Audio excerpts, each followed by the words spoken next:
요한일서 1장 9절 말씀입니다. 네, 우리 같이 봉독하겠습니다. 만일 우리가 우리 죄를 자백하면 그는 미쁘시고 의로우사 우리 죄를 사하시며 우리를 모든 불의에서 깨끗하게 하실 것이요. 아멘. 네, 저희가 소요리 문답을 이렇게 읽어가면서 은혜를 나누고 있는데요. 이 소요리 문답은 웨스트민스터 문답 이렇게도 얘기하는데 예전에 소리를 좀 완전히 줄이면 돼요. 음소거를 완전히 눌러주면 아니면 같이 녹음이 되니까. 예, 그 종교개혁 이후에 한 100년쯤 지났을 때 영국 사회가 굉장히 타락을 했거든요. 그때 이제 영국 의회와 의회가 영국 교회에다가 뭔가 이렇게 중요한 하나님의 은혜와 응답을 이제 복음적으로 좀 누릴 수 있는 신앙 고백의 틀을 만들어줬으면 좋겠다. 그렇게 했을 때 영국 교회 목사님들 대표, 또 신학자들 대표, 그리고 영국의 국회의원들이 모여서 5년 6개월 동안 기도하면서 제정한 내용이 이 대열이 문답, 소열이 문답이에요. 쉽게 말하면 교리의 내용이거든요. 그거를 초신자들이나 또 어린 후대들에게 잘 설명할 수 있도록 좀 내용이 많은데 107 문답으로 줄인 게 소요리 문답이라고 합니다. 그래서 우리나라 많은 교회들이 이 소요리 문답을 가지고 신앙의 어떤 중요한 주제들, 틀들을 복음적으로 설명하고 있어요. 저희가 쭉 코로나 시국에 복음의 가장 중요한 내용들을 하나씩 하나씩 인도받고 있는 중에 소요리 문답을 하게 됐고 오늘 제85 문답을 할 차례입니다. 그러면 85번에 대한 문답의 내용을 했다는 거죠. 벌써 그렇게 시간이 지나왔습니다. 오늘 우리 권태성 권사님 또 우리 강장로님은 이제 참여하셨지만 관계없습니다. 오늘 주시는 말씀을 통해서 우리 각자에게 하나님이 중요한 은혜를 주실 줄로 믿습니다. 그래서 오늘 말씀의 제목은 생명에 이르는 회개라는 제목입니다. 문답의 내용은 이렇게 질문하고 있죠. 우리 죄를 인하여 하나님께 받을 진노와 저주를 피하게 하려고 하나님이 우리에게 요구하는 것이 무엇인가? 답으로는 하나님이 우리에게 요구하시는 것은 예수 그리스도를 믿는 것과 생명에 이르는 회개와 그리스도가 우리에게 구속의 유익을 전하는 여러 가지 나타나는 방법을 힘써 사용하라는 것이다. 이렇게 답을 하고 있는데요. 한마디로 말하면 예수 그리스도를 믿는 것, 그리고 생명에 이르는 회개, 이것에 대한 중요성을 말씀하고 있는 겁니다.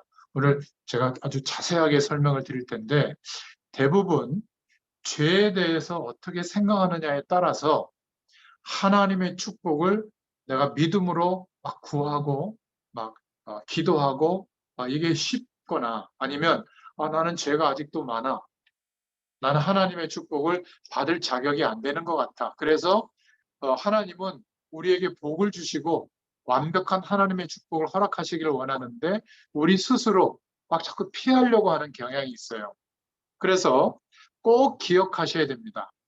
죄는 작은 죄나 큰 죄나 똑같아요. 우리는 작은 죄는 괜찮다고 생각하잖아요. 뭐 욕 한 번 한 게 뭐가 큰 죄야? 살인한 것도 아닌데 똑같습니다. 지난 시간에 말씀드린 죄의 내용들을 얘기했죠. 그 중에 하나님이 굉장히 심각하게 여기시는 죄 중에 하나가 하나님 없어도 세상에서 열심히 노력하면 살만하다. 이런 인생관으로 사는 것. 이게 가장 큰 죄입니다. 그래서 돈을 우상 삼거나 자녀를 우상 삼거나 사람을 우상 삼거나 외모를 우상 삼거나 배운 거, 노력한 거, 사회적 위치를 우상 삼는 거를 살인하는 죄보다 더 심각하게 하나님이 보신다고 말씀드렸잖아요. 우리는 그거를 죄라고도 생각하지 않거든요. 우리가 아이들을 키울 때 너 하나님이 너 인도할 거야. 이거보다 공부 열심히 해야 돼. 그따구로 살아서 되겠어? 게임만 해서 되겠어? 맨날 술만 퍼마시고 돌아다녀서 되겠어? 그럼 어떻게 살아라는 거죠? 열심히 공부하고 열심히 노력하고 열심히 성실하게 살아야 된다. 나쁜 얘기는 아닌데 그러면 하나님 없어도 그렇게 노력하면 살만하다라고 아이에게 막 밀어붙이는 거예요. 그거 죄입니다.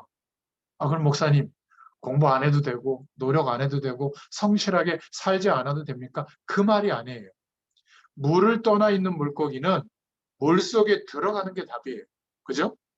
물 밖에서 어떻게 퍼덕거리고 생명을 연장할까? 그거는 물고기의 진짜 모습이 아닙니다.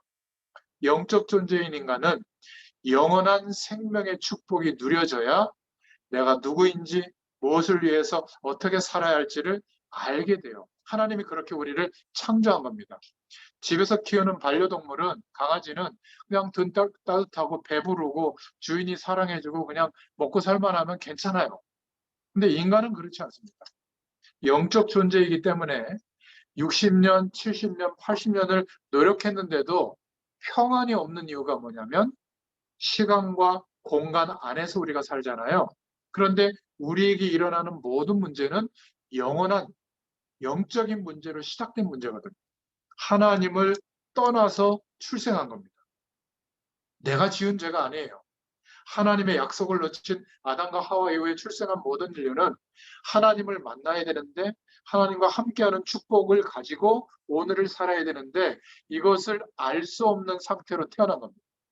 컵에 바닷물이 담기지 않듯이 우리가 언젠가는 죽는 유한한 인간으로 출생한 것, 그것이 성경이 말하는 죄의 상태예요.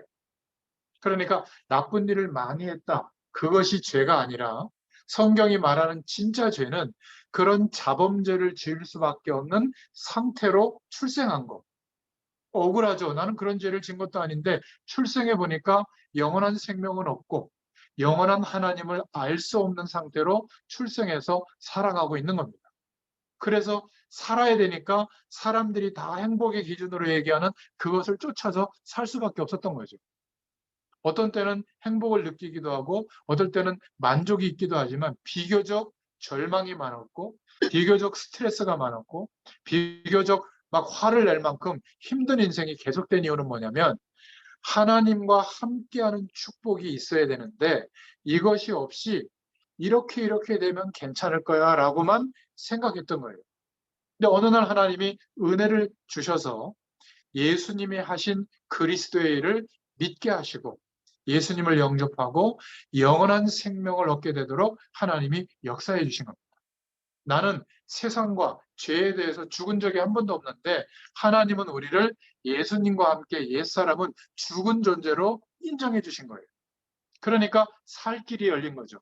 나는 다시 태어난 적이 한 번도 없는데 하나님이 예수님을 그리스도로 믿는 순간 하나님이 우리를 거듭나게 해주셨어요. 어떻게 해요? 영원한 생명으로 생명 가진 자로 거듭난 은혜를 주신 겁니다. 예수님의 부활과 연합되어져서 나는 거듭난 적이 없는 것 같은데 하나님은 영원한 생명을 가진 자로 다시 태어나게 해주셨어요. 믿음 안에서. 이게 구원입니다. 그래서 우리가 하나님의 말씀을 들을 때, 아, 저렇게 하면 행복해지겠구나, 저렇게 하면 건강해지겠구나, 저렇게 하면 문제와 어려움을 해결받겠구나, 이 정도가 아니라 영원한 하나님의 축복을 알기 시작한 거예요. 왜? 생명을 얻었기 때문에 생명의 축복이 무엇인지를 알게 된 겁니다. 이 세상의 문제는 이 세상의 도구로, 이 세상의 내용으로 치유가 안 돼요. 시공간을 초월하는 성삼위 하나님의 능력이 임하면 치유가 됩니다. 해결 방법이 찾아져요. 만족과 안식과 감사와 감격과 사랑이 회복됩니다. 막 빌듯이 막 기도 생활하고 막 대단한 메시지 듣고 막 예배드리고 그렇게 하는 것보다 더 중요한 것은 예수님이 하신 그리스도의 일이 얼마나 어마어마한 일인지를 알고 믿게 될 때. 그러면 아마 그런 적이 별로 없을 텐데요. 하루에 10분만이라도 잘 되게 해주세요. 성공하게 해주세요. 행복하게 해주세요. 이거는 좀 멈춰두고 예수님이 약속하셨잖아요. 제자들에게 성령의 충만을 기다려라. 보혜사를 너희에게 보내겠다. 시간과 공간을 초월하시는 하나님의 능력이 우리에게 와 있어요. 성령으로 함께하고 계시다면 정말 돈 많이 버는 거, 성공하는 거, 예뻐지는 거, 자녀 잘 되는 거 이거보다 더 중요하게 성령의 충만함을 허락해 주세요라고 10분만 그 기도만 계속 해보세요. 그러면 성령 충만 주십니다. 근데 참 이상한 건요. 불교에서 하는 기도나 천주교에서 하는 기도나 우리 개신교에서 하는 기도나 천주교에서 하는 기도나 무속인에게 가서 비는 기도나 제목이 다 같아요. 잘 먹고 잘 살고 행복하게 해달라는 거거든요. 나쁜 기도는 아닙니다. 그 문제 때문에 예수님이 그리스도 되어주신 것은 아니에요. 아무리 노력해도 알 수 없었던 시간과 공간을 초월하는 영원한 하나님이 함께 하시는 그 축복이 임하도록 하는 길은 예수님이 우리를 위해 대신 죽으시고 대신 부활하셔서 생명의 축복을 누릴 수 있는 자격을 주시는 그 길 외에는 없는 겁니다.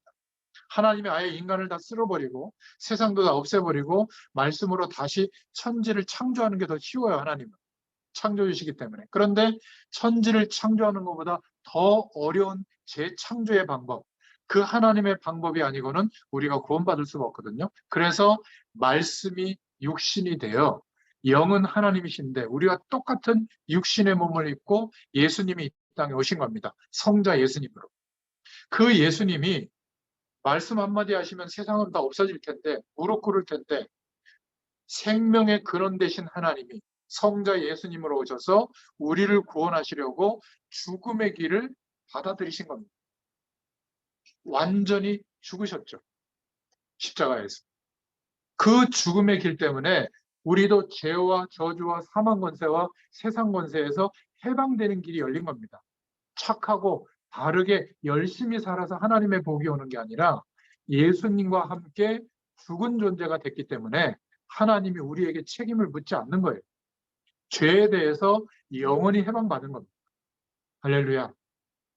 죄를 안 짓기 때문에 하나님이 우리를 깨끗하게 보시는 게 아니라 죄의 권세와 그 결과에 대해서는 영원히 죽은 존재로 예수 믿는 순간 합격하고 인정하신 거예요. 먼저 이것을 기억하셔야 됩니다. 그런데 우리에게 남아있는 것은 뭐죠? 구원받았는데도 자범죄는 짓잖아요. 죄는 영적인 거라 내 힘과 결심으로 못 이깁니다. 주변 사람의 마음을 아프게 한 것도 죄고요.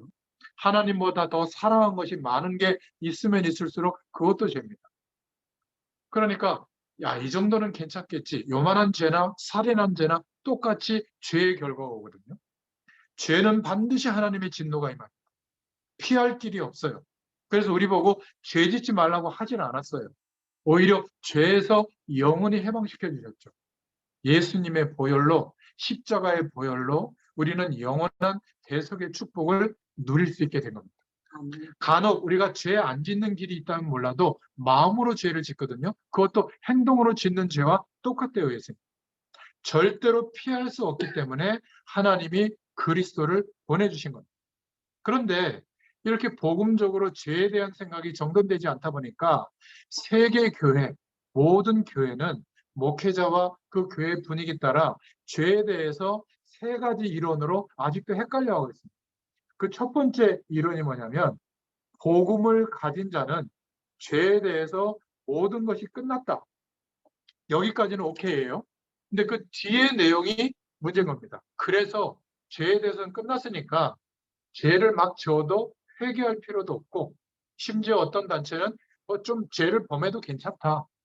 뭐 하나님께 영광이 되는 일이라면 까짓거 뭐 악한 방법을 써서라도 뭐 이익을 얻어서 뭐 하나님께 영광 돌리면 되지 않겠냐. 이렇게 말을 하기도 해요. 뭐 그런 죄 좀 지어도 관계없다. 까짓거 뭐 그 뭐가 문제가 되겠냐. 예수님이 죽으시면서 다 해결하셨는데. 그러니까 오히려 복음은 좀 깨달기는 한 것 같은데 죄는 더 많이 짓고 주변 사람들에게 피해는 더 많이 줘요.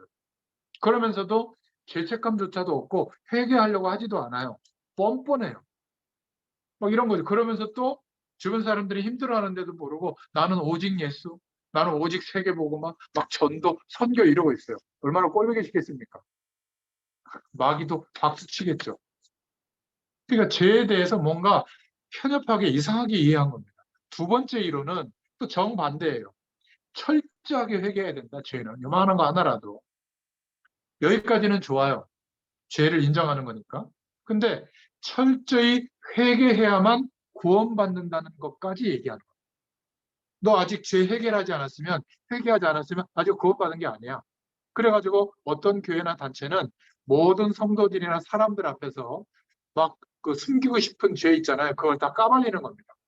많은 사람들 앞에서 죄를 인정하고 고백해야 그 죄를 당신이 인정하는 거다. 그러면 죄를 다 드러내면 어때요? 바람 핀 거, 막 사기친 거, 남 힘들게 한 거, 막 이렇게 막 거짓말을 엄청 많이 한 거, 심각한 범죄를 저지른 거, 이거 다 내놔야 되는 사람들 앞에. 그러면 창피해서 더 이상 그렇게 못 가요.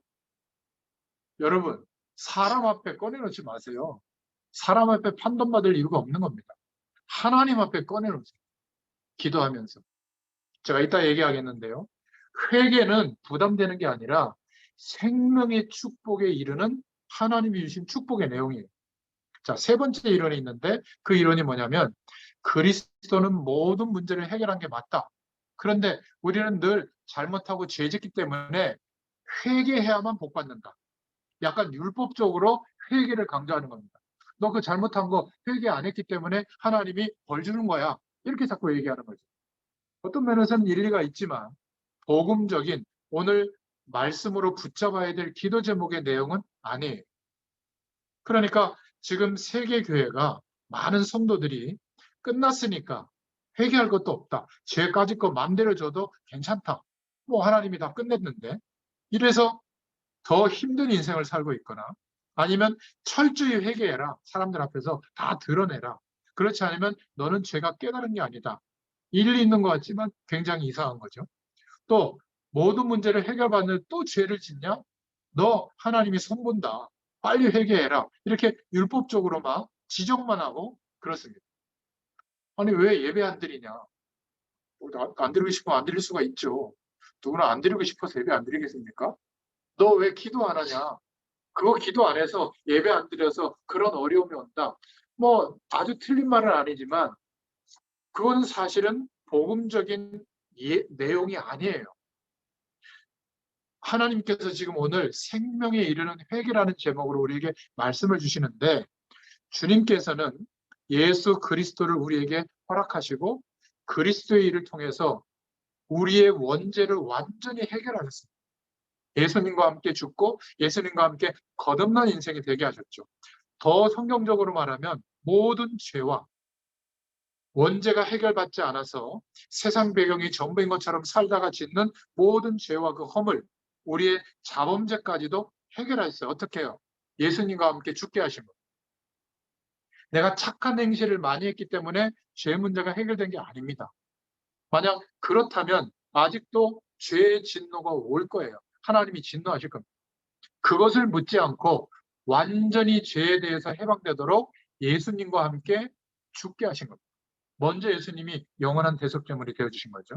그래서 우리의 과거, 오늘, 미래의 모든 죄의 문제를 영원히 해결하신 줄로 믿습니다.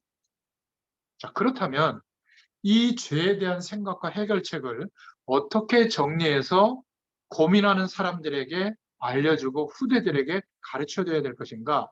큰 세 번째 본론으로 우리가 이 부분에 대해서 붙잡아야 될 하나님의 말씀의 언약은 무엇인가?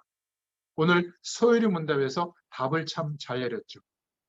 원죄를 해결하면 하나님을 떠나서 물 밖에 놓여있던 물고기처럼 하나님을 떠나서 세상에서 살아가는 삶이 전부라고 생각했던 거기에서 오는 문제에서 완전히 해방되게 된 겁니다. 왜냐하면 세상의 권세에 대해서는 죽은 존재로 인정하시고 하나님에 대해서는 영원히 산 존재로 인정해 주셨거든요. 그래서 하루에 단 10분만이라도 시공간을 초월하시는 하나님의 은혜가 하늘 보좌의 축복이 내게 임하도록 간절히 구하잖아요. 하나님이 즉시 허락해 주십니다. 하나님의 자녀예요. 근데 이거보다 세상에서의 삶이 더 중요하다고 그것만 티립다 기도하지 성령 충만은 한마디 하고 지나가요. 참 희한하죠? 이렇게까지 얘기하셨잖아요. 그런 거 있어야 될 거 다 알고 있다. 주기도문까지 알려주셨잖아요. 일용할 양식을 주옵시고, 그건 무슨 말이죠? 나의 하루를, 일용할 양식을, 하루를 하나님이 책임진다는 거예요. 기도할 때마다 기억하라는 거거든요. 그러면 진짜 구할 것은 뭐죠? 요한복음 14장 14절에 보니까 너희가 지금까지는 내 이름으로 구하지 아니하였다. 그런데 이제 구하면 내가 즉시 시행하리라. 무슨 말이죠? 성령 충만. 하나님의 생명의 축복, 성삼위 하나님의 능력, 하늘 보좌의 축복, 임마누엘의 축복, 이렇게 추상적인 단어지만 시공간을 초월하는 하나님의 능력을 정말 구하잖아요. 하나님의 축복이 임합니다. 또 내가 그 축복을 경험하게 돼요. 그러면 방언이 터지기도 하고 쓰러지기도 하고 입신하기도 할 수도 있지만 그건 중요한 게 아닙니다. 병이 낫기도 하고 굉장한 육신적인 응답이 오기도 하지만 그거는 영적 현상일 뿐이고요. 더 중요한 것은 살아계신 하나님이, 거룩한 영, 성령으로 함께 하시는 하나님이 지금 내 안에, 내 심령 안에 함께하고 있다는 게 믿어져요. 뭐가 문제가 되겠습니까? 나이가 문제가 되겠어요? 지식의 유무가 문제가 되겠어요? 나의 연약함이 문제가 되겠어요? 문제가 안 됩니다. 그때부터. 왜 예수 믿는데도 힘드냐면, 왜 죄의식이 생기고 뭔가 하나님 앞에 자꾸 부끄러우냐면, 회개하라는 것도 지적하는 회개가 아니라 축복으로 바꿔주려고 회개하라고 하는 거거든요. 그래서 그리스도께서는 모든 것을 회복시킨 겁니다. 우리에게 회개를 요구하시는 건 뭐냐면 자범죄 때문이거든요. 정확하게 말하면 내일 지을 죄까지도 끝내버리셨는데, 우리가 자범죄를 깨닫고 복음 앞에 서보면 무엇이 죄에 대한 상태인지를 알게 돼요. 내가 저 사람보다 굉장히 월등하고 영적으로 괜찮다고 느끼는 사람은 아직 복음 못 깨달은 사람입니다. 항상 오늘도 죄 많이 지었죠? 저 오다가 신호등 몇 번 어기고 온 적이 있어요. 그 황색불에 서야 되는데 막 바쁘니까 지나오고요. 그런 것도 다 죄예요. 살인한 죄나 요만한 죄나 똑같아요. 하나님의 진노가 임하거든요.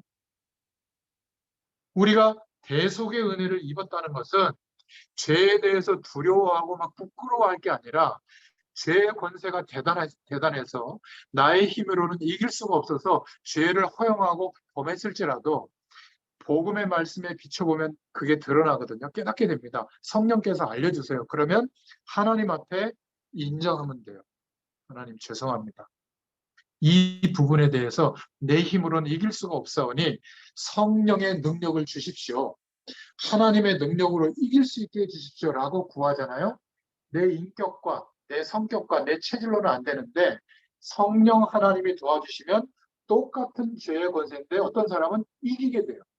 혈기가 막 일어나는 거 못 참는다고 하는데 그거는 성령의 도우심을 구하지 않아서 그래요.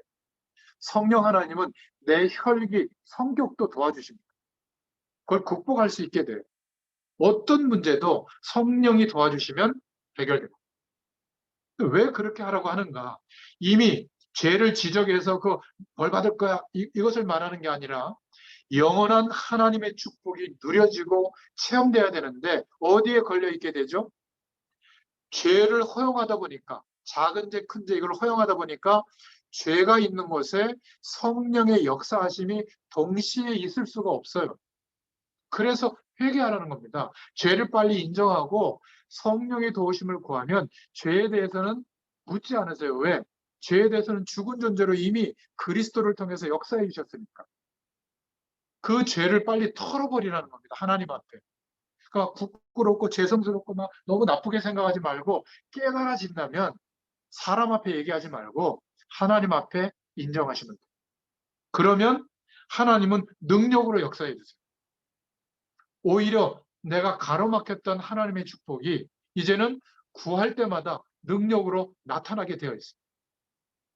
오늘 이 시간에 한번 우리 자신을 돌이켜 보시기 바랍니다. 솔직히 오늘도 성령 충만을 구해서 성령의 충만한 시공간을 초월하시는 하나님의 은혜를 경험하고 지금까지 살고 있습니까? 아니면 그냥 살고 있습니까? 하나님의 자녀가 됐다는 것은 예수 그리스도를 의지해서 구하면 주시는데 그것을 구하지 않고 돈을 의지하고 나의 능력을 의지하고 세상의 방법을 의지하고 오늘을 견디고 버티고 살아왔다면 그거에 아직 죄의 상태에 머물러 있는 거예요. 오늘 말씀을 드리면서 이걸 발견했다면 막 두렵고 부끄럽게 여길 게 아니라 그렇구나. 내가 이렇게 하나님의 은혜를 받고도 이렇게 내가 영적인 것에 대해서 이길 힘이 약하구나. 하나님 나를 도와주세요. 이런 것에 연연해하지 않도록 하나님께 영광이 되면 취할 수 있지만 하나님께 영광이 안 되면 거절할 수 있는 힘을 주세요. 이렇게 성령의 도우심을 구하면 인격이 대단하게 바뀐 게 아닌데도 하나님의 인도를 받는 사람으로 바뀌게 돼요. 그게 생명에 이르는 회개라는 겁니다. 막 어디 옛날 어린 시절에 했던 죄까지도 하나님 앞에 다 털어내야만 복 받는다. 이거는 성경적 회개가 아니에요. 하나님은 언제든지 기뻐하세요. 우리의 죄를 인정할 때마다. 우리는 자꾸 죄 없다고 생각하는데요. 맞아요. 원죄는 없습니다. 근데 자본죄는 오늘도 졌잖아요. 여러분들의 눈빛 하나로 말 하나로 얼마나 사람들을 힘들게 했습니까? 없나요? 많아요. 그러면 성령의 충만함을 달라고 해도 성령의 충만함이 나타나지가 않아요. 그래서 생명에 이르는 축복을 누리도록 하려고 하나님이 축복의 내용을 얘기해 준 게 회개입니다. 회개. 우리는 회개를 굉장히 거꾸로 생각한 거예요. 잘못을 지적하고 깨닫고 막 돌이켜라 이러고 막 율법적으로 명령하거든요. 그러니까 정상적인 사람은 기분 나빠서라도 안 하죠. 그리고 잔소리로 듣죠. 근데 엄마가 자녀를 정말 사랑하면 어떻게 되죠? 아이고 내 새끼 이렇게 됩니다. 옛날 우리 할머니들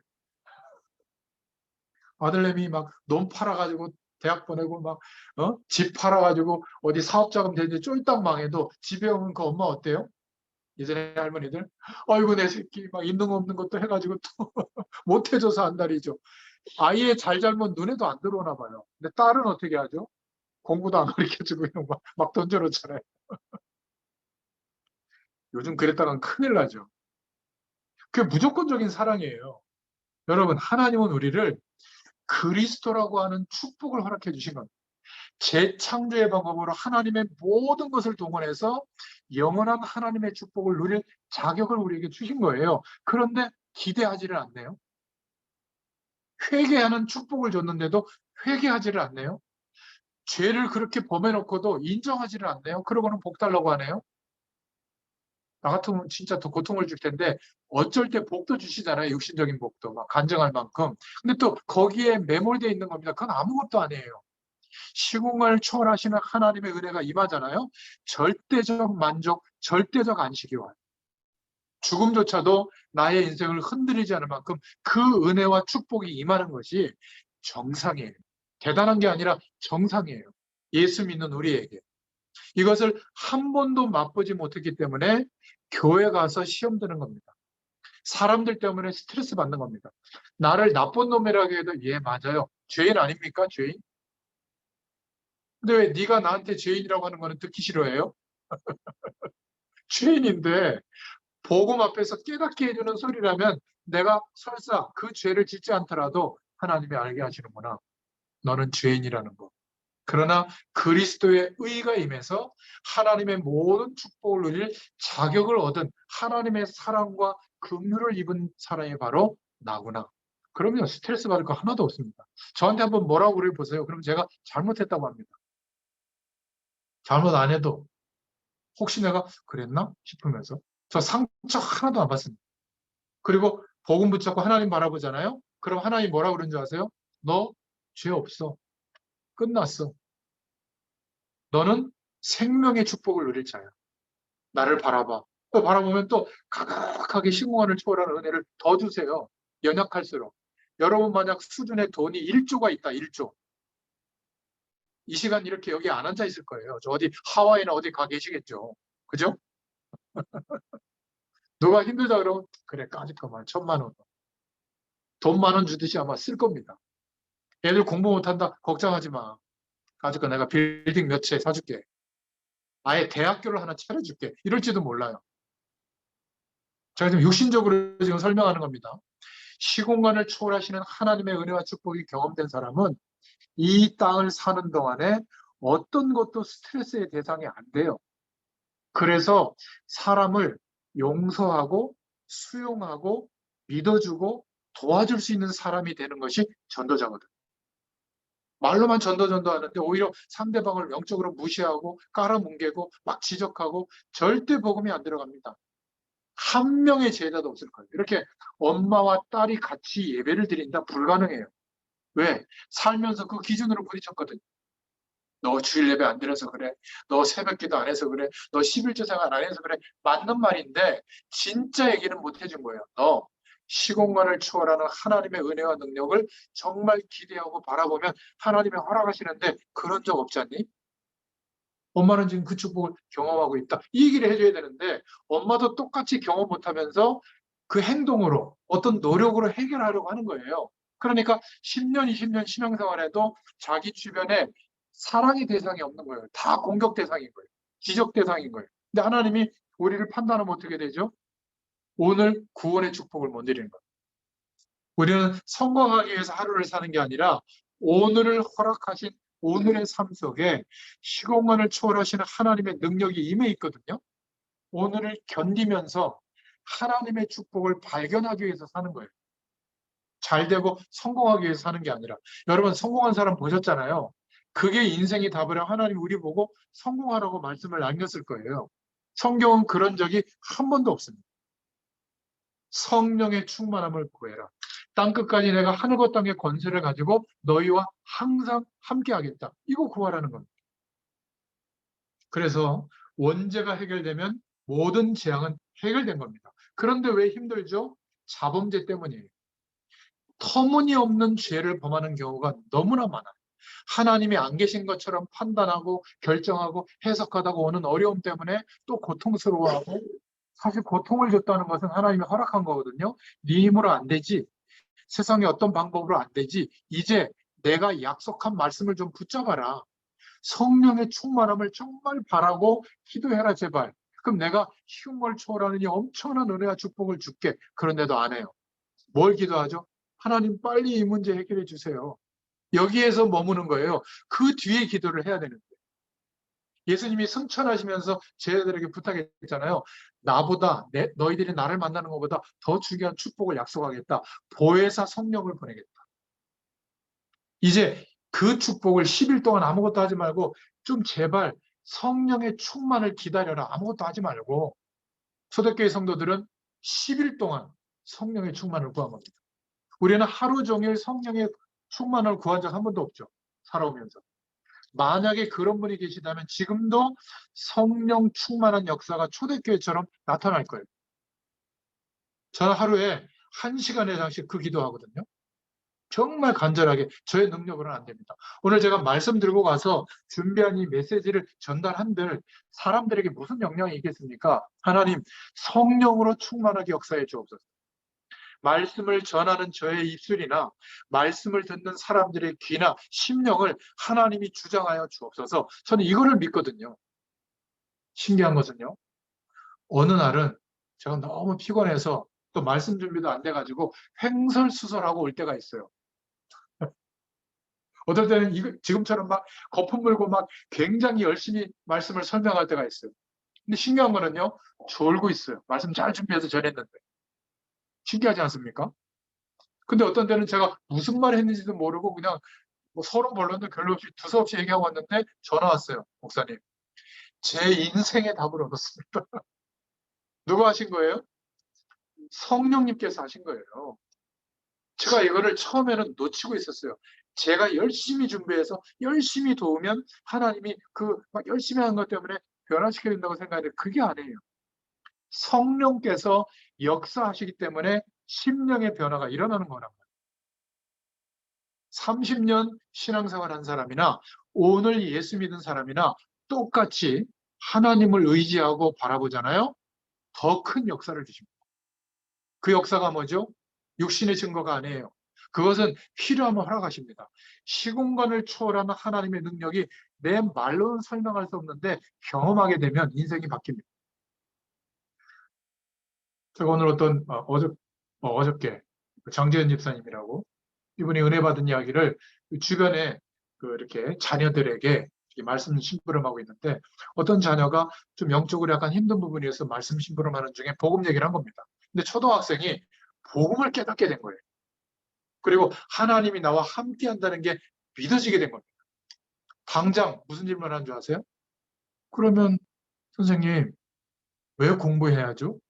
하나님이 다 내 인생을 책임지는데 왜 열심히 일하고 있죠? 우리 부모님은 하나님이 다 책임질 텐데 이 질문이 안 왔잖아요, 저희들에게.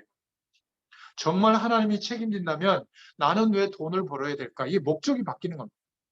하나님이 정말 내 자녀들을 책임진다면 나는 우리 자녀들에게 어떤 태도와 중심을 가지고 자녀들을 도와줘야 될까? 기준이 바뀌는 겁니다. 그 사람 만나면 안 돼. 거기 취직되면 안 돼. 아, 이거 손주들 그렇게 키워서 안 돼. 이게 아니라 하나님이 우리 손주들까지 다 책임지는 게 맞다면 나는 손주들에게 무엇을 말해줘야 될까? 무엇을 기대해야 될까? 이게 싹 바뀌는 거예요. 그렇지 않습니까? 아마 이렇게 얘기할 거예요. 괜찮아. 걱정하지 마. 하나님이 함께하고 있어. 어떤 것도 문제 아니야. 걱정하지 마. 할머니가, 엄마가 기도하고 있기 때문에 틀림없이 하나님이 너를 인도할 거야. 이게 메시지인 거예요. 공부 열심히 해야 돼. 막 과외시키고 막 열심히 하고 그런 것도 중요합니다. 근데 그렇다고 해서 사회의 성공적인 자리에 갔다고 해서 평안이 찾아오느냐? 인간은 그것 때문에 사는 존재가 아니라고 말씀드렸잖아요. 영원한 생명의 축복이 경험이 돼야 오늘을 살 수 있는 이유가 생기는 거예요. 안 그러면 집안에 반려동물 키워보셨죠? 그냥 먹이 축 내고 그냥 꼬리 흔들고 매일매일 그렇게 사는 것처럼 본능대로 사는 겁니다. 인간이 가장 비참해지는 게 그거거든요. 오늘 말씀을 들으시는 노인 세대가 되신 그 연령에 들어오신 분들은 놀러 다니고 맛있는 거 먹고 좋은 데 가서 사진 찍고 모여서 수다 떠시고 자녀 얘기하시고 이것도 필요하지만 연세가 드실수록 뭐가 필요하죠? 시공간을 초월하시는 하나님의 은혜와 능력이 경험되지 않으면 인생 전체가 빈 마음이 돼요. 어떤 것으로 채워지지 않습니다. 그러면 반드시 우울증이 오거나 화가 많은 사람으로 바뀌어요. 그리고 오늘 질병이 찾아오면 병마의 세력에 붙들리게 되죠. 예수 믿으나 안 믿으나 똑같습니다.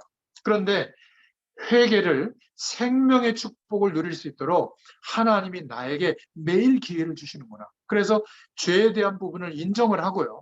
죄라고 하니까 거창한 죄만 있는 게 아닙니다. 오늘도 하나님을 바라보는 이 중심을 놓쳤습니다.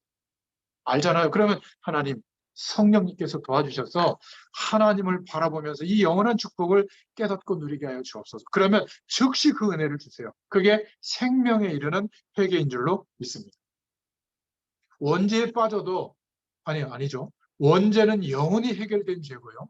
자범죄에 빠져도 사단은 우리를 완전히 멸망시킬 수는 없습니다. 그러나 자범죄에 빠질 때마다 사단은 우리를 속이는 거예요. 병 때문에 힘든 줄 알도록 속이고, 자녀 때문에 힘들 줄 알도록 속이고, 돈 때문에 힘든 인생이 된 것처럼 속이고, 사람이 나한테 스트레스를 준 거 그것 때문에 내가 지금 힘들어하는 인생이 됐다고 자꾸 속이는 거예요. 뭐 때문에 힘든 거죠? 오늘 하루를 살고 있는데, 오늘까지 살았는데 시공간을 초월하시는 하늘 보좌의 축복이 아직 경험이 안 되고 있기 때문에 오늘이 힘들었던 거예요. 근데 그 축복을 아침에 눈 뜨자마자 조금 주님 바라보다가 그 축복이 경험됐잖아요. 오늘 어떤 일이 있더라도 전혀 힘들지 않았을 거예요. 오히려 힘든 일 속에 우리 힘으로 안 되니까 또 주님 바라보다가 하나님이 능력으로 역사하는 축복을 또 경험하게 될 거예요. 그러면 그게 감사로 바뀌죠. 그렇지 않습니까? 우리 권사님이 이제 혜선자매를 두고 어디에 가서든지 하나님이 바꾸셔. 내 기도를 하나님이 듣고 계신 게 맞았어. 하나님의 때가 되니까 오히려 내가 믿음에 대해서 도전받을 만큼 하나님이 역사하시는 게 맞아. 그러면요, 저처럼 설교를 하지 못하더라도 증인으로 말해주는 겁니다. 어떤 자녀도 하나님의 능력이 임하면 바뀌어. 괜찮아. 걱정하지 마. 이게 평생의 메시지가 지금 있는 거예요. 이게 신학교 가도 이 메시지 없어요. 돈, 하나님의 허락하셔. 돈이 아무리 많아도 하나님이 축복하지 않으면 그 많은 돈 때문에 재앙이 덮치는 겁니다. 가족끼리 살인해요. 그런데 돈이 아무리 없더라도 작은 돈이지만 그 작은 돈에 하나님이 축복하잖아요. 작은 돈을 가지고 사는데 행복이 와요. 감사가 와요. 서로 도와주고 아껴주는 물질이 돼요. 서로 부족하니까. 여러분 무조건 많아지고 커지면 행복하다고 생각하는데 절대 그런 게 아닙니다. 저의 이 중심이 전달될 수 있도록 하나님이 역사하실 줄 믿습니다. 자범죄에 빠질 때마다 영적인 이 축복이 없는 것처럼 속게 되니까 회개 안 하는 거예요. 생명에 이르는 축복을 하나님이 주시려고. 그래서 오늘 요한일서 1장 9절에 만일 우리가 우리 죄를 자백하면 그는 미쁘시고 의로우사 우리 죄를 아예 기다렸다는 듯이 사해 주시고 우리를 모든 불의에서 깨끗게 하실 것이다. 그리고 하나님의 능력으로 더 역사해 주세요. 그게 탕자의 비유에 나오잖아요. 아버지 밑에 있던 그 장자는 몰라요. 탕자의 삶이 얼마나 힘든지. 근데 돌아왔잖아요. 회개한 거예요. 그러면 가락지도 빼주고 소도 잡아서 잔치를 벌이고 마을 사람들에게 자랑하는 겁니다. 우리 아들이 돌아왔다. 그 말은 무슨 비유죠? 하나님의 모든 축복을 회개할 때 더 주시는 거예요. 첫째 장자는 착하고 바르게 아버지를 도와서 있었지만 아버지와 함께 있는 축복을 못 누렸던 거예요. 그러니까 오히려 동생이 돌아왔는데도 기뻐하지 않고 불만이 생긴 거죠. 그리스도로 말미암아 구원해 주셨는데도 시공간을 초월하는 하나님의 능력을 누릴 수 있는 자격을 회복시켜 줬는데도 여기에 대한 마음은 담지 못하고 여전히 불신자 때 가졌던 세상, 거기에서 행복한 삶, 이것을 여전히 기대하고 시간을 다 할애하고 있다면 만약 여러분이 부모고 자녀가 그러고 살고 있다면 회초리 들지 않겠어요? 그게 하나님 자녀에게 일어나는 고난이라고 하는 축복의 문제들인 겁니다. 그것도 우리 힘으로 해결될 고난 안 주세요. 해결 안 되는 고난을 주시는 겁니다. 우리가 실수한 것까지 포함해서. 근데 돌이켜서 하나님을 바라보기만 하면 하나님은 묻지도 따지도 않고 우리 부모님들은 어때요? 참고 참고 참다가 어느 날 폭발할 때 내가 참았던 얘기 다 하죠. 이것도 참고 봐줬더니 이게 어디 선을 넘어 하면서 막 폭발하잖아요. 하나님은 그런 적이 없어요.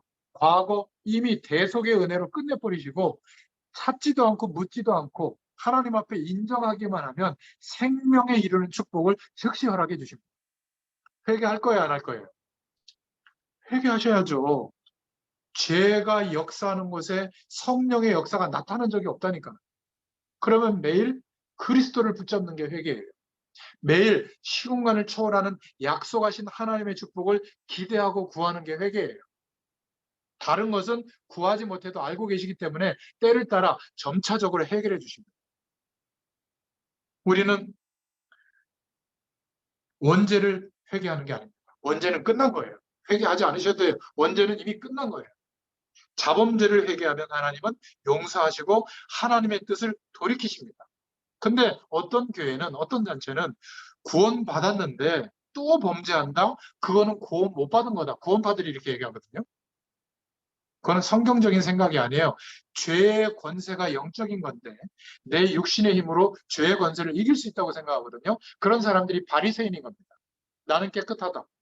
나는 죄를 안 짓고 있다. 나는 하나님이 볼 때 합격이다. 매일매일 이렇게 굉장히 살고 있다. 자부심을 가져요. 그래서 그렇게 못 사는 사람들을 지적하고 판단하거든요. 하나님이 볼 때는 똑같은 죄인. 마음으로 죄 짓거든. 우리를 화나게 하는 사람이 있으면 겉으로는 이러죠. 속으로는 저거 뭐 그냥 다 뒤집어 엎어.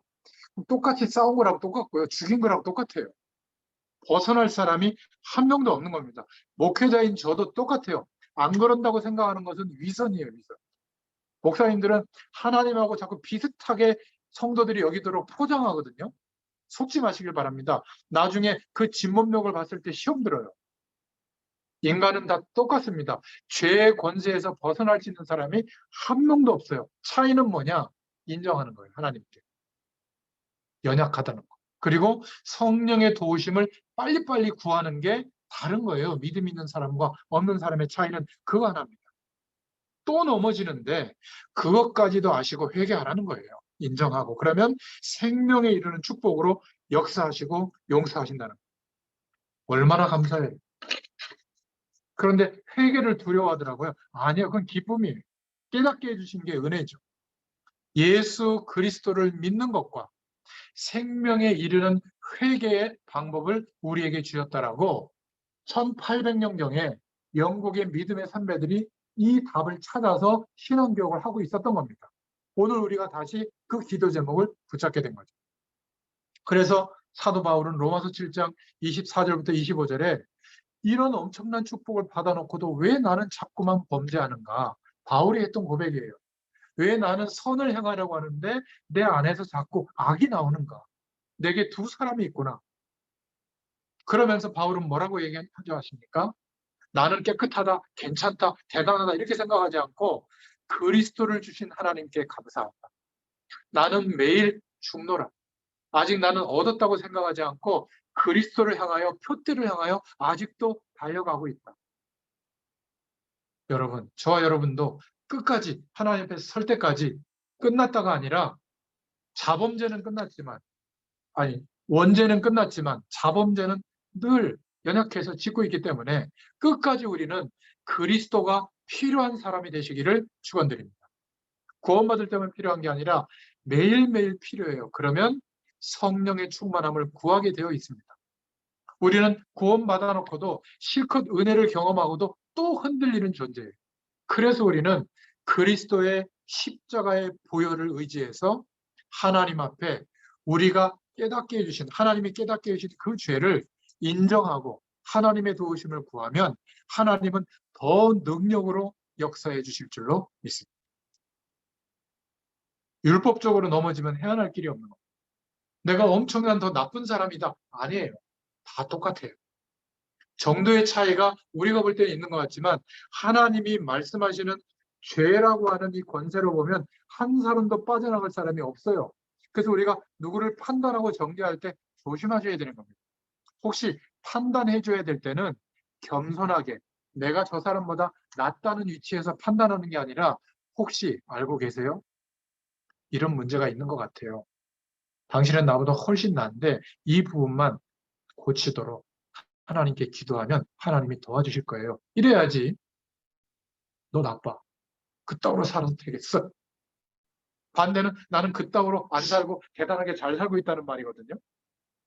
이게 굉장히 심각한 죄예요. 바울 사도가 지적한 죄. 그러니까 교회 와보니까 초대교회는 내가 노예를 부리고 있는 막 수만 평 논밭을 갖고 있는 주인인데 우리 집에 노예야. 근데 교회 와봤더니 초대교회 와봤더니 장로가 돼 있네요. 나는 왔더니 초신자예요. 그러면 그 장로의 가르침을 따라갈 수 있겠어요? 주인인데 그 노예의 가르침을.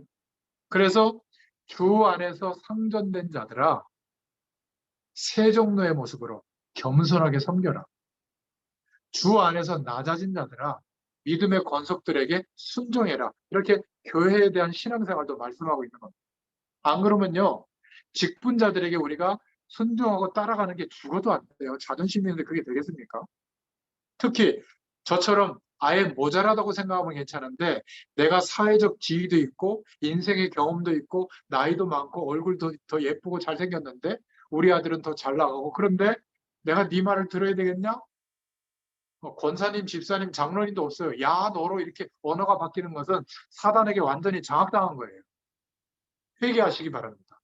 그래서 구해도 시공간을 초월하는 성령의 능력이 누려지지가 않는 거예요.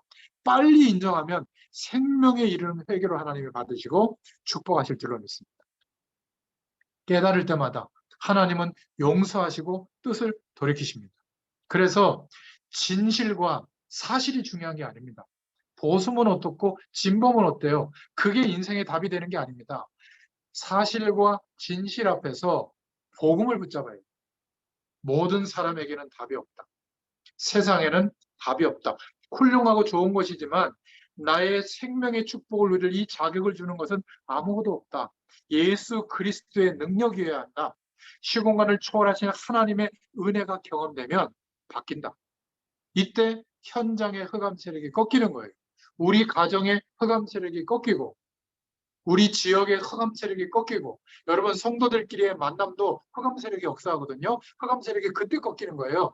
한 사람만이라도 이 시공간을 초월하는 하나님의 능력을 구하고 체험하잖아요. 그러면 다 수용하고 조절하는 분위기로 바뀝니다. 똑같기 때문에 서로 대립하는 거예요. 그러니까 똑같다. 어린아이하고 다투는 게 왜 그렇죠? 그 어린아이의 영적 상태와 내가 똑같기 때문에 화나는 거예요. 어린아이 태도 때문에. 화낼 게 아니라 뭐라고 해야죠? 그래, 알았어, 알았어. 근데 진짜 그게 맞다는 거예요? 알았어, 알았어. 그냥 해주잖아요. 우리 손주들은. 근데 왜 사회 속에서 만나는 여러분들 옆에 있는 사람들한테는 그래, 알았어, 알았어. 그래, 그 맞아, 맞아. 왜 이런 걸 못 해줍니까? 나보다 훨씬 뛰어나. 인정해주면 뭐 내가 초라해집니까? 아니에요. 이 자존감은요, 생명의 축복을 누리고 있는 이 자존감은 이 세상에서 비교할 내용이 없어요. 할렐루야. 저 여러분에게 이 축복을 구하면 허락해 주시는 줄로 믿습니다. 그러니까 나는 항상 영원히 그리스도가 필요하다. 복음이 필요하다. 지금까지 내가 살아온 것은 알고 봤더니 전부 하나님의 은혜였구나. 내 남겨진 인생을 천국 갈 때까지 살아가는 모든 삶의 내용도 하나님의 은혜로 사는 거구나. 내가 주님을 위해서 돕는 게 아니라 헌금하고 뭔가 전도하면서 하나님을 도와드리는 게 아니구나. 세계복음화는 하나님이 하세요. 나를 통해서 이루실 하나님의 계획과 뜻도 하나님이 다 이루세요. 우리가 할 게 없어요. 우리는 그냥 하나님이 하실 게 믿어지면 바뀌는 거예요, 생각이. 이렇게 작은 나의 하루인데 이 속에 하나님의 축복이 있는 겁니다. 그러니까 우리 백원사님이랑 강영수 장로님이랑 저기 어디야 문경에 이렇게 하루 그 양재모 그 장로님 댁에 가서 이렇게 뭔가 교제할 시간이 있어요. 나누면서 대화하다가 하나님이 이렇게 연결해줘서 이 줌이라고 하는 것을 제가 사용하는 이유가 있고 줌을 통해서 녹화하는 이유가 있어요. 혹시라도 누군가 내 주변에 말씀 듣기를 원하는 사람이 있으면 시간과 공간을 초월해서 전달해 줄 수가 있더라고요. 그래서 줌을 사용했고 녹화해서 영상 파일로 음성 파일로 올려놓고 혹시 누군가는 없겠지만 누군가는 이 말씀을 정리해서 저처럼 전달해 줄 사람이 있을 거 아니에요. 누군가에게. 그러면 교재가 필요하기 때문에 제가 카톡에다 교재도 올려놓는 거예요. 그러니까 똑같이 하나님의 말씀을 증거하고 나는 하루를 사는데 나의 삶 속에 거창하게 막 세계 갑부가 돼가지고 세계를 누비면서 세계 복음하는 게 아니라 오늘 하루를 살아가는데 이 속에 세계 복음할 방법이 있더라 그 말이에요. 그러니까 하나님께서 우리 권사님이 은혜를 받기를 원할 때 이렇게 연결해서 또 은혜 받을 수 있게 된 거잖아요. 그러면 하완 자매, 하완 집사님, 권사님, 저 초창기에 막 홍콩까지 가서 돕고 그랬는데 만약 지금 신앙생활 잘하고 있다면 상관이 없지만 뭔가 은혜가 필요하다면 이 메시지 전달해주고 제가 전달한 줌 주소 전달해주면 얼마든지 나라를 넘어서서 은혜 받을 수 있는 겁니다. 얼마나 좋은 시대가 된 거예요. 말 타고 가서 걸어가서 세계복음할 바울 시대보다 우리가 복음 못 전할 이유가 하나도 없는데 왜 어렵죠? 이유는 딱 하나예요. 죄의 문제에 걸려 있는 겁니다. 나도 모르게. 인정도 안 하고 있는 겁니다. 그러니까 구해도 성령의 충만함이 안 누려진 그런 상태였던 거예요. 생명에 이르는 회개의 축복을 누릴 수 있기를 예수님의 이름으로 축원드립니다. 이 회개는 절대 부담이 아니라 축복이에요. 하나님께서는 우리의 연약함을 이미 다 알고 계세요. 오늘 결론입니다. 우리 인생의 모든 것은 지나갑니다. 적어놓으세요. 그러나 하지만 하나님은 그리스도로 구원한 자기 자녀를 어떤 세력에게도 어떤 문제에도 빼앗기지 않으세요. 우리가 하도 잘못돼서 자문제가 많아서 고생이 많아서 그렇지 마귀에게 늘 속고 놀림당해서 그렇지 하나님은 우리를 절대로 놓치지 않으시는 줄로 믿으시길 바랍니다. 이게 성경이 말하는 결론이에요. 그래서 결론적으로 오늘 직분자들이 기억하실 죄가 있습니다. 교회 벌써 장로님, 권사님, 안수집사님 이런 직분자들은 기억하셔야 될 하나님이 중요하게 보는 죄가 있는데 나도 모르게 복음을 전하는 일에 가로막을 수가 있어요. 예를 들면 내 지금 수준으로는 못 따라가기 때문에 반대할 수도 있고요. 교회 예산이 이거밖에 없는데 그걸 해야 되겠습니까? 하고 반대할 수도 있고요. 또 전도하는 일에 나도 모르게 내가 부담되니까 막 반대할 수도 있거든요. 절대 그러지 마시기 바랍니다. 복음을 막는 게 직분자들, 중직자들에게 하나님이 보시는 가장 나쁜 죄입니다. 만약 우리가 믿음이 없다면 믿음 달라고 기도하시고요. 이것이 정말 하나님이 원하시는 게 맞다면 우리는 어떻게 해야죠? 생을 거는 거예요. 그게 직분자들이 해야 될 일입니다. 그 믿음을 기도하면 주실 거예요. 만약 믿음이 없다면 반대하는 게 아니라 그냥 기다리고 기도하시면 됩니다. 두 번째로 오늘 이 말씀을 듣는 저와 여러분 중에 저를 포함해서 뭔가 자범죄를 지을 수밖에 없는 안 좋은 습관이 계속 있는 사람이 있을 거예요. 다혈질도 안 좋은 습관일 수도 있고요. 자꾸 사치하는 것도 안 좋은 습관일 수도 있고, 자꾸 남의 말, 사람들을 의식하는 것도 안 좋은 습관일 수도 있는데, 이것은 내 힘으로 한꺼번에 고쳐지는 게 어려울 수 있습니다. 하나님이 알고 계시기 때문에 우리가 이렇게 하면 좋아요. 너무 한꺼번에 해결하려고 하지 말고 하나씩 하나씩 절제하면서 성령의 도우심을 구하고 기도하잖아요. 하나님이 하나씩 하나씩 해결해 주세요. 저는 한꺼번에 바뀐 사람이 아닙니다. 아직도 하나씩 하나씩 절제하면서 바뀌어가고 있거든요.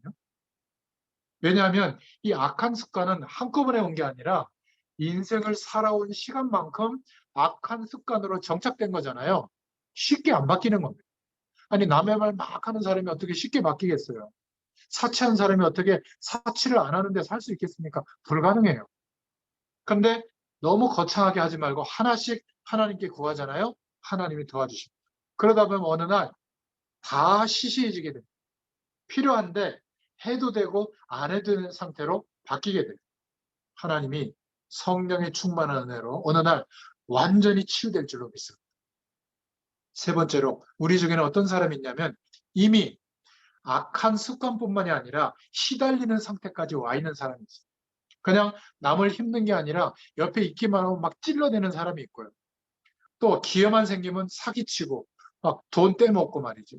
또 없는 거 만들어가지고 중상모략하는데 아주 이게 아주 그냥 짜여져 있는 사람이 있어요.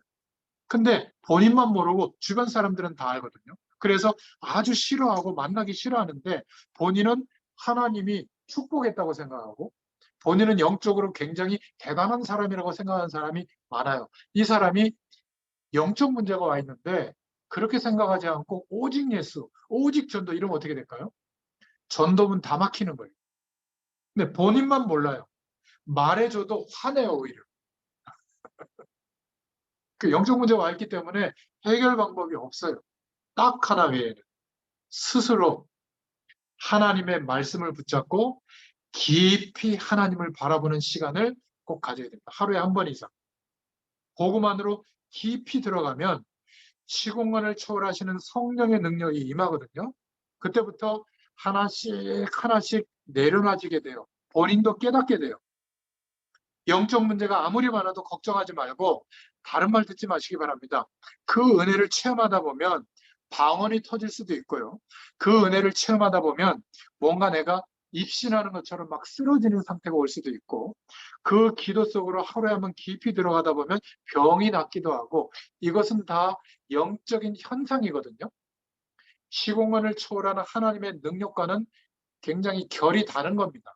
하나님이 좀 확신을 주는 내용일 뿐이지 그게 전부는 아니에요. 그런 거에 너무 신경 쓰지 말고 그런 영적 체험을 더하려는 마음보다 성령의 충만함을 허락해 주옵소서. 시간과 공간 안에 내가 제약을 받고 있지만 나의 작은 삶 속에 시공간을 초월하는 하나님의 능력이 임하면 내가 오늘을 열심히 수고하면서 견디고 살고 있는데 전도도 되고 선교도 되고 세상 속에서의 삶도 회복이 돼요. 이런 은혜가 있게 될 줄로 믿습니다. 영적 문제 있는 사람은 예수님과 함께 이미 옛사람은 죽었기 때문에 이제 성령의 능력이 임하면 하나님의 영원한 축복을 더 빨리, 더 풍성하게 누릴 수 있는 축복을 주실 줄로 믿습니다. 무엇을 기억하면 생명에 이르는 회개, 예수 그리스도를 의지하여 생명의 축복에 이르는 회개를 잊지 마시길 바랍니다. 오히려 반대로 나는 괜찮다. 나는 죄가 없다. 자범죄를 지으면서도 그렇게 대단한 견고한 완고한 사람이 되면 하나님의 능력을 말씀으로 다 알고 있는데 하나님의 능력이 나타나지 않는 삶을 살게 돼요. 그러니까 남는 거는 뭐죠? 말로 하는 겁니다. 경건의 모양은 있는데 경건의 능력이 안 나타나니까 그들에게서 돌아서라고 하잖아요. 하나님의 말씀은. 내가 바울도 알고 예수도 아는데 너는 도대체 누구냐 하면서 오히려 마귀가 더 일곱 귀신으로 역사하잖아요. 아무리 예수 이름으로 흑암을 꺾어도 성령의 충만한 은혜가 나타날 수가 없는 겁니다. 왜죠? 그렇게 많은 스스로 짓는 자범죄를 허용하고 있으면서도 오히려 나는 괜찮다고 생각하는 겁니다. 반대로 왜 나는 이렇게 부족할까? 왜 나는 이렇게 잘 안 될까? 왜 나는 이렇게 연약할까? 왜 나는 예배 하나도 똑바로 잘 못 드릴까? 참 하나님이 볼 때 참 이상하게 보시겠다. 이런 사람이 훨씬 나을 수 있는 겁니다. 무엇만 하면 제가 이렇습니다라고 인정만 하면 돌이키기만 하면 십자가의 보혈의 능력이 역사하는 거예요. 그럼 어떻게 되죠? 정말 연약하고 믿음도 없는데 성령 충만한 은혜가 임해요. 할렐루야. 얼마나 감사합니까? 이거는 믿음의 연륜, 우리가 신앙생활하는 시기하고 아무 상관이 없어요. 성경을 많이 안다 모른다고 아무 상관이 없습니다. 글을 하나도 몰라도 이 축복은 구하면 주세요. 뭐를 하면? 예수 그리스도를 의지하여 생명에 이르는 회개를, 이 축복을 놓치지 않으면 날마다 그리스도 앞에 서시기를 축원드립니다. 기도하겠습니다. 하나님 참 감사합니다. 예수 그리스도로 완전히 답이 나도록 축복하심을 감사합니다. 우리는 죽음의 위기가 와도 괜찮을 만큼 하나님께서 베풀어 주신 은혜와 축복을 소유하고 있는 줄로 믿습니다. 현실 문제에 절대 속지 않기를 하나님께서 원하시는 줄로 믿습니다. 오히려 시공간을 초월하시는 하나님의 능력을 응답받아서 우리의 모든 현실을 살리는 사람으로 바꿔주시기를 소원합니다. 최악의 조건에 놓일지라도 그 현장을 최선으로 바꿀 수 있는 하나님의 능력이 나타나는 저희들의 인생이 되도록 축복하여 주시옵소서. 복음으로 올바른 동기가 우리에게 회복되어질 때 진짜 응답인 성령의 능력으로 역사하시는 인도를 받게 되도록 하나님께서 은혜를 베풀어 주실 줄로 믿습니다. 다른 것이 문제가 아니라 복음 안에 있는 영적인 힘이 없기 때문에 흔들리고 있는 줄로 믿습니다. 오늘 이 은혜를 회복시켜 주시옵소서. 예수님의 이름으로 감사하며 기도드렸습니다. 아멘. 감사합니다.